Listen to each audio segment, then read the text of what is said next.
Hello, little creatures. Today we're doing something a little more mysterious, a little darker. We're going to be talking about some positive and negative effects from the eclipse. And Isaac is going to walk us through these. So, Isaac, what are some positive and negative things that might happen from this? Yeah. So there's lots of I guess hype surrounding this eclipse. So it's hard to sort of sort out what the true astrology is with what the noise, what the sort of the geopolitical, religious, even conspiratorial noise is around it, because it's almost morphed into its own thing in the collective consciousness. So there's a lot of uncertainty around it as well. I think a lot of people are starting to sort of have this sense of foreboding about what's going to happen. But really, you know, there's so many things up in the air in the world at the moment. It can be a bit difficult to actually know where to start to address it. So, yeah, we thought it would be, I guess, a good idea to get our heads around some of the potential worst case scenarios, not to put our energy necessarily towards them in a manifestation sense, but just to acknowledge them as possibilities. I guess under the idea that when you deal with uncertainty, you know, one of the, I guess, the academic principles or the ecological principles, I guess, from my time studying, is expect the best, but also plan for the worst. So have that dual perspective in mind as you approach uncertain times. So yes, keep in mind the best possible outcome and orientate yourself towards that. But at the same time, acknowledge worst case scenarios and put some sort of preparatory energy into how you would respond to those scenarios. So it's about having that balance, not getting sucked into the negative, but also acknowledging it and dealing with it realistically. So that's. Well, you know what I got off the bat? So, Isaac, I want to do something different. I know this is kind of spontaneous.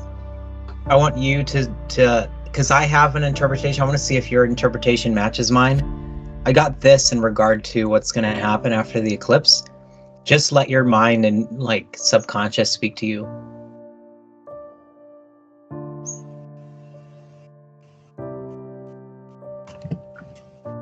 What's this energy look like?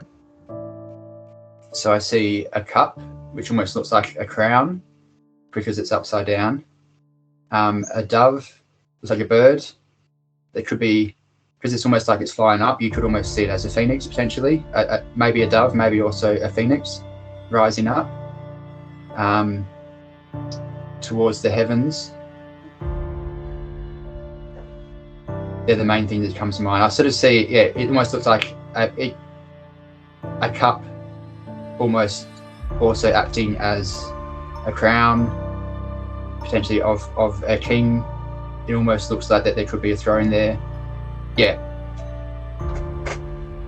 What I got was that the usual flow of emotions, the gravity is going the opposite direction. Things are going to be flipped completely to the other extreme, especially emotional, like kind of mass hysteria is the energy that I feel from this card. And it's very, very kind of non-complex, simplistic. And the flow of energy will be very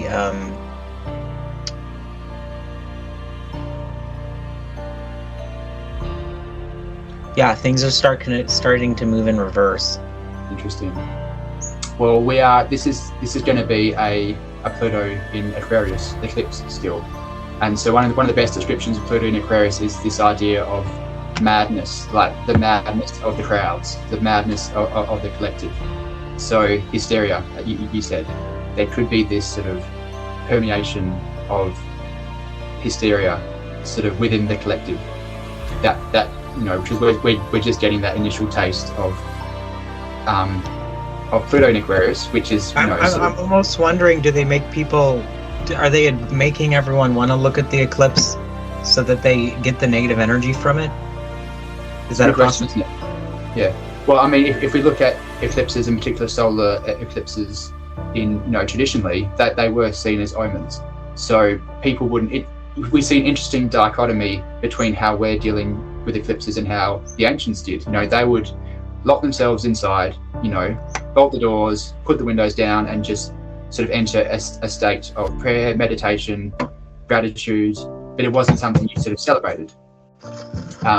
Whereas, now these days we have eclipse, big eclipse parties where people sort of look, stare up, through glasses, or just stare up without glasses if you're Donald Trump, and just, actually take it in visually. So it's interesting how we've sort of, how we now interpret this in a different way than what it has traditionally been. And so I wonder if it does seem like we're being initiated into some sort of eclipse ritual. And I wonder if the archetypal purpose of that is to bring us back to what a solar eclipse particularly actually means as a event in the stars, in the sky clock. So if we think about that, if you think about what it would have felt like in the old days when we were more in tune with the sky,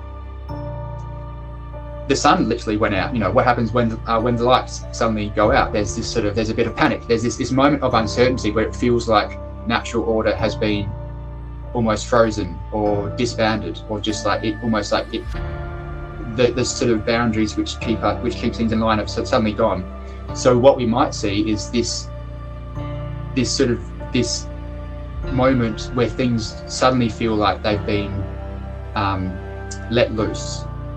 And I wonder if that'll be a very Pluto in Aquarius sort of moment as well. The collective suddenly experiencing this loss of control.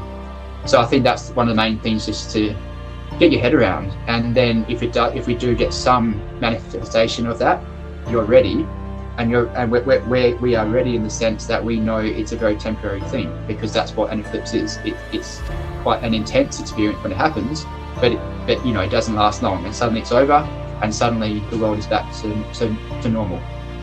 And so what we don't want to do is lose our minds, like lunatics during that time, when things may feel like there's that loss of control.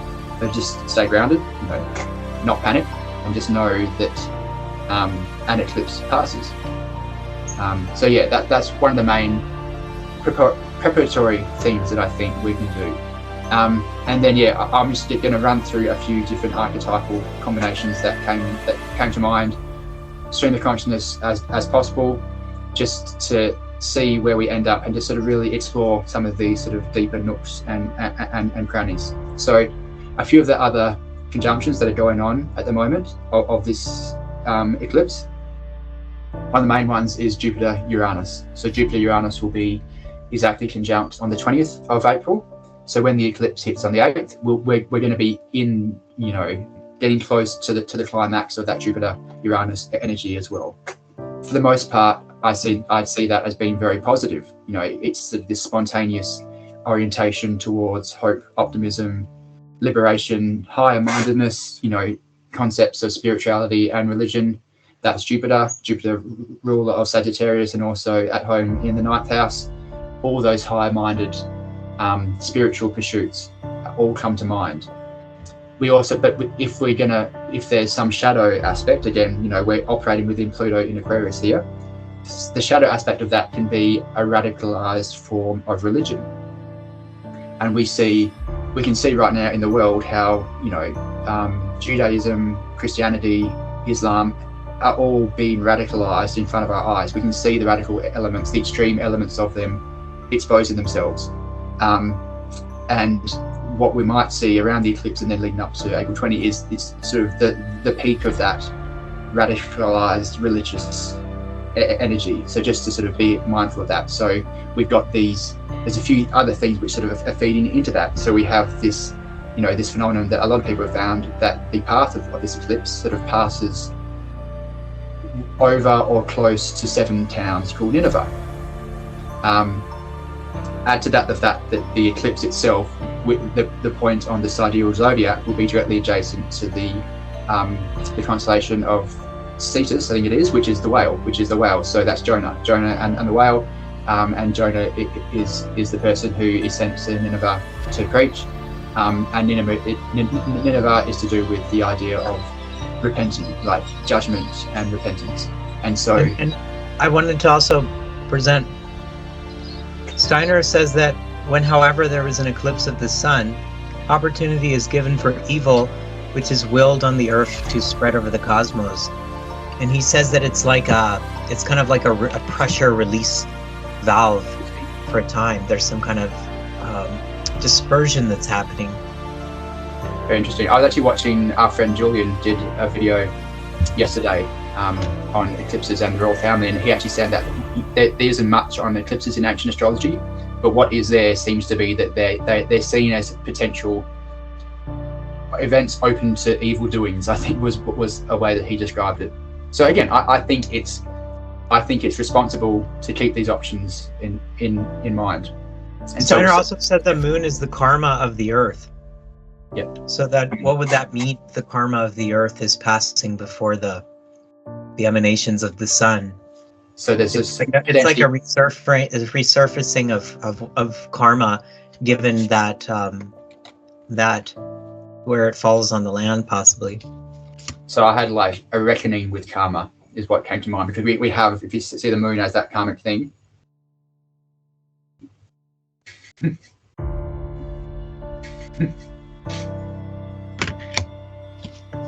No, continue. No, well, I should say, so we have that Nineveh-Jonah link, but then we also have the Devil's Comet. We have this comet, which was named because it's had like the shape that it made from its tail basically looked like a devil. It had like two little devil horns. So they named it the Devil's Comet. And that's going to be within 30 degrees of the eclipse. So it will be, the comet should actually be visible in the sky when the eclipse happens.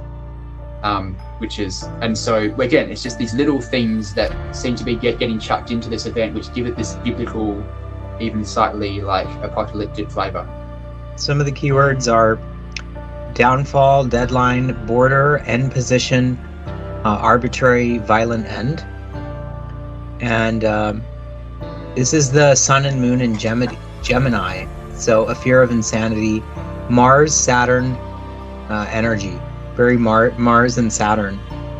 Well, okay. I thought that was interesting that you talked about the crown when you looked at this card, and Julian's been talking about something with that. Maybe there'll be something happening with royalty, a king or a royalty, or even rulers of America, because this is the Great American Eclipse. But you said Mars, Saturn, so let's hit that. So we also have a Mars, as well as Jupiter, Uranus. We have a Mars, Saturn conjunction. So this is an interesting counterpoint to what we were talking about, because Mars Saturn is almost things grinding to a halt. So in 2020, in March, across March, that was when the lockdowns for the global bug happened. That was Mars Saturn. It was intensified because Pluto, there was also a Mars and Saturn also hit Pluto just before that, and so Pluto was within the orb of the Mars Saturn conjunction there. So that was like intense grinding to a halt, restrictions. And so the idea of a lockdown is a Mars Saturn manifestation. So, and if you add to the fact we have Mars Saturn, we also have Mercury retrograde, and Mercury retrograde is issues with travel, issues with movement, communication, like breakdowns, miscommunications, even disinformation, or just suddenly the world, it's like shifting our perspective. And so we see new things through Mercury retrograde, but it is a bit unstable, like mentally unstable, because it's seeing things from a different way. So we combine Mars, Saturn, and then Mercury in retrograde. It says here the sun in Gemini proves difficult, as Gemini has a tendency to disperse energy, which scatters the focus of the mind. Yeah, so I think there's going to be some mental scattering. But then if we take Mercury retrograde in terms of travel, so we've had a lot. Let's take this controversy with Boeing, the whistleblower getting knocked off / whatever happened there, and all these travel incidents with Boeing airplanes. This will get even more brought to the surface when Mercury goes into retrograde. That's a very, archetypal Mercury retrograde thing, is travel issues and travel with planes and travel delays and stuff like that. So if we combine that with this Mars Saturn like lockdown thing, there could be travel restrictions. It could even be issues with planes. So something to be aware of. if we're being honest and realistic, it's not a good time to be traveling.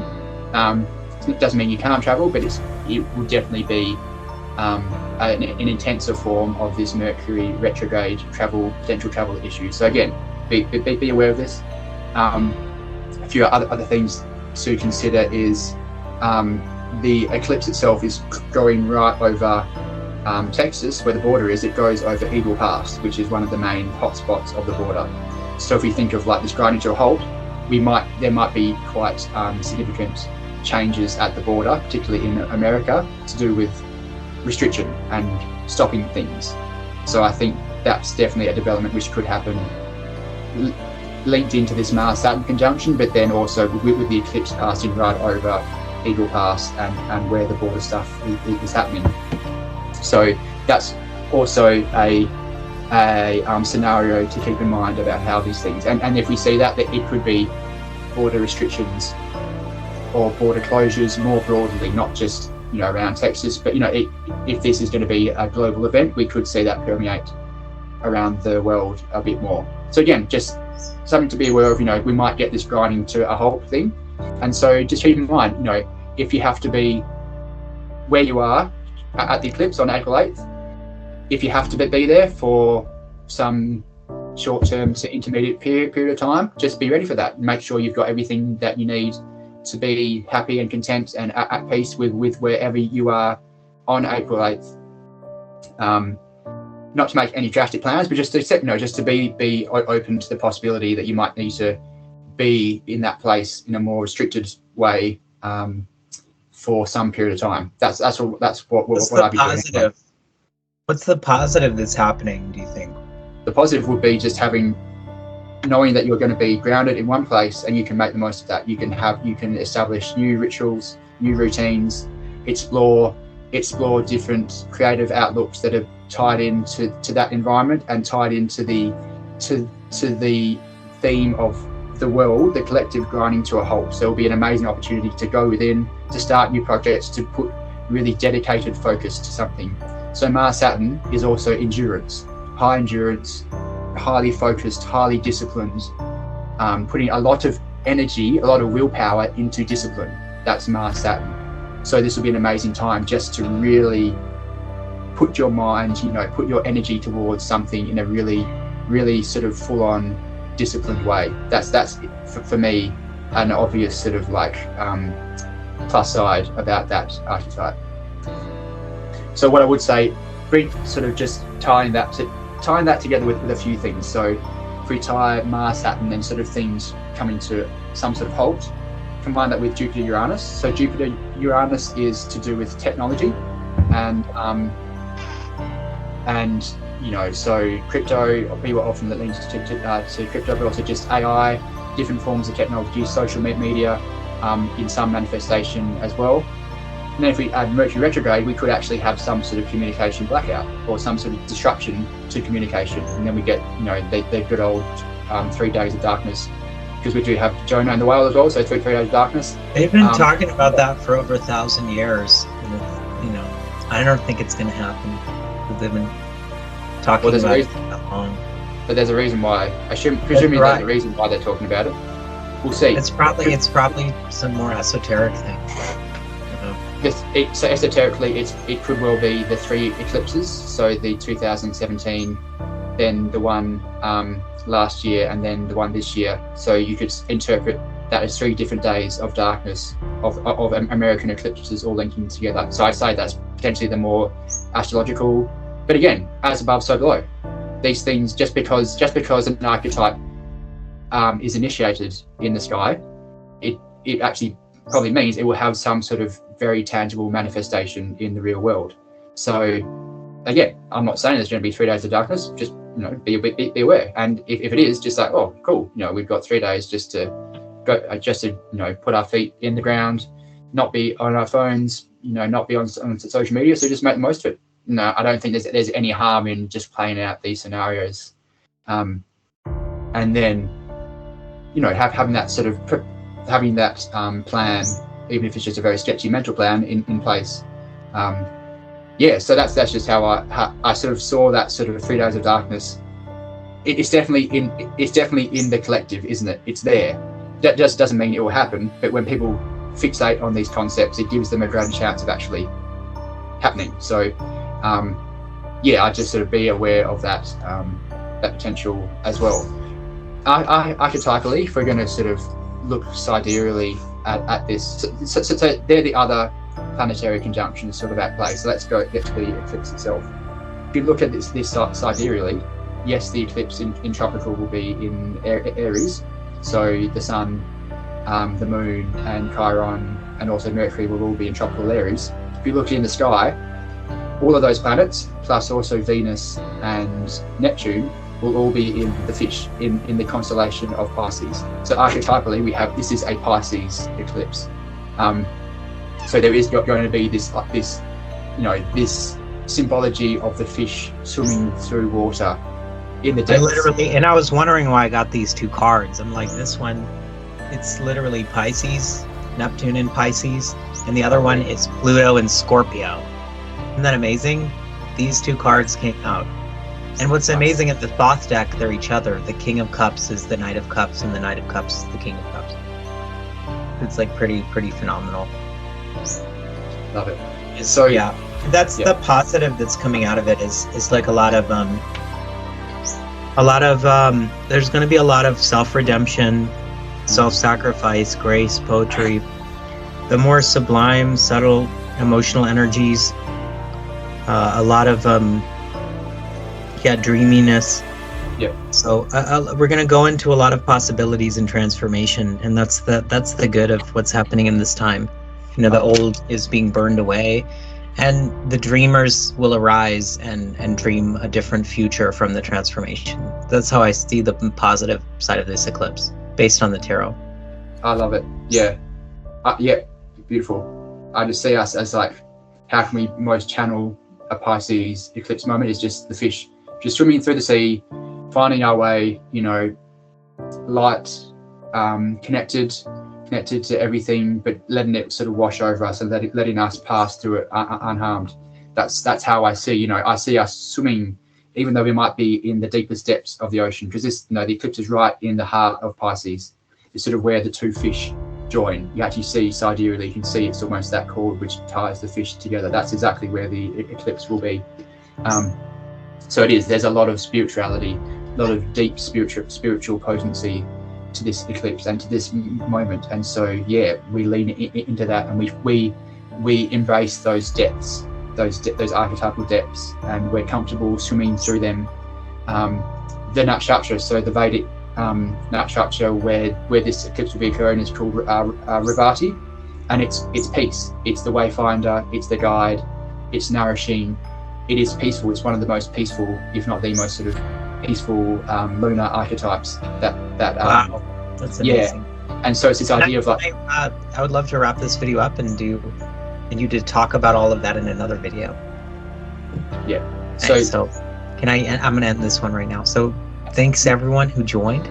We really appreciate you stopping by of your busy time. And if you're feeling called to work with us, you can become part of our spiritual family and get one-on-one astrology and tarot with Isaac and I, and start to expand your self-knowledge with us, with our community, and help us to make more content to spiritualize the earth, bring about the best timelines. So everyone have a beautiful day or night, and maybe right where you need to be during the eclipse and afterwards.